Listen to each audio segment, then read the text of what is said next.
Halo, apa kabar? Anda menyaksikan CNN Indonesia World Now bersama saya Mayfri Syari. Pasca penyerangan terhadap kapal tanker Iran oleh Amerika Serikat di Selat Hormuz, kini Iran membalas dengan menyerang fasilitas-fasilitas Amerika Serikat. Dan selain informasi ini, tentunya kami juga punya sejumlah informasi penting lainnya. Di antaranya, kita ke informasi pertama. Pemukim Israel kembali melakukan aksi kekerasan terhadap warga sipil Palestina di wilayah tepi barat.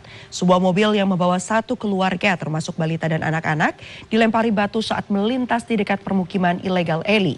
Akibatnya sejumlah anak mengalami luka serius di bagian kepala hingga harus menjalani operasi darurat. Situasi di wilayah Lebanon Selatan kembali memanas setelah militer Israel dilaporkan tetap melakukan serangan udara di kawasan itu. Hal ini pun membuat patroli pasukan penjaga perdamaian PBB dan Palang Merah Internasional meningkat di sepanjang perbatasan Lebanon dan Israel. Pasca penyerangan terhadap kapal tanker Iran oleh Amerika Serikat di Selat Hormuz, Iran pun membalas dengan menyerang fasilitas-fasilitas milik Amerika Serikat. Malam mencekam menyelimuti Kiev, Ukraina setelah serangan besar-besaran drone dan rudal Rusia menghantam sejumlah kawasan pada Selasa waktu setempat. Serangan ini pun menyebabkan korban jiwa serta luka-luka di berbagai wilayah.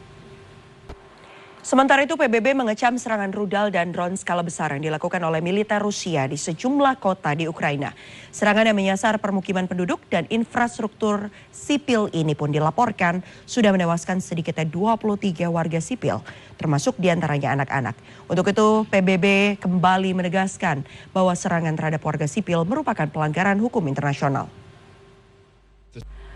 Berikutnya ada aksi protes di jalanan Nairobi, Kenya yang berlangsung tegang saat sejumlah aktivis membawa peti mati menuju ke Kementerian Kesehatan. Mereka menolak rencana pembangunan fasilitas karantina Ebola yang didukung Amerika Serikat dan menilai kebijakan itu berisiko bagi kesehatan masyarakat Kenya. Ada ribuan pendukung melepas keberangkatan. Anda kembali menyaksikan CNN Indonesia World Now. Ribuan pendukung melepas keberangkatan timnas Brazil untuk menuju ke Amerika Serikat. Dengan target meraih gelar ke-6, tim asal negeri Samba itu pun kini tengah memasuki tahap akhir persiapan jelang pesta bola 2026.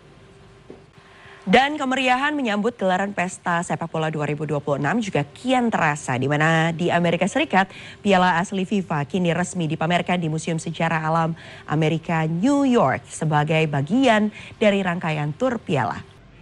Demam pesta bola 2026 ini memang sudah terasa juga nih di Argentina. Namun bukan hanya penjualan merchandise resmi yang meningkat, tapi ternyata jersey palsu dari timnas Argentina ini justru membanjiri pasar dan jadi pilihan utama banyak supporter karena harganya yang relatif jauh lebih murah.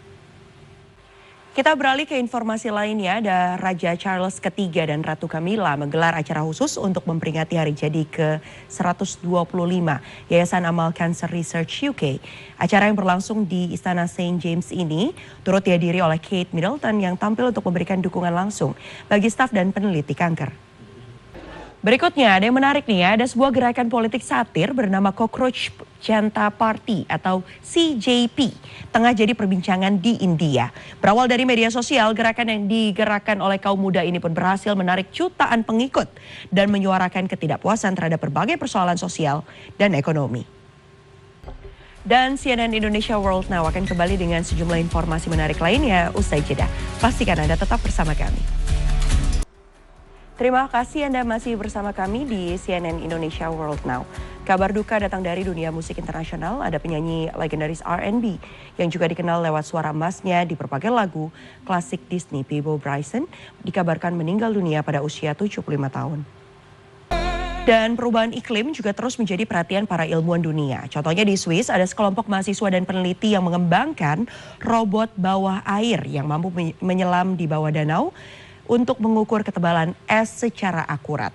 Teknologi ini pun diharapkan bisa memantau dampak pemanasan global yang selama ini sulit diamati. Informasinya akan sekaligus menutup CNN Indonesia World Now edisi hari ini. Saya Mayfri Syari pamit undur diri, selamat siang, sampai jumpa.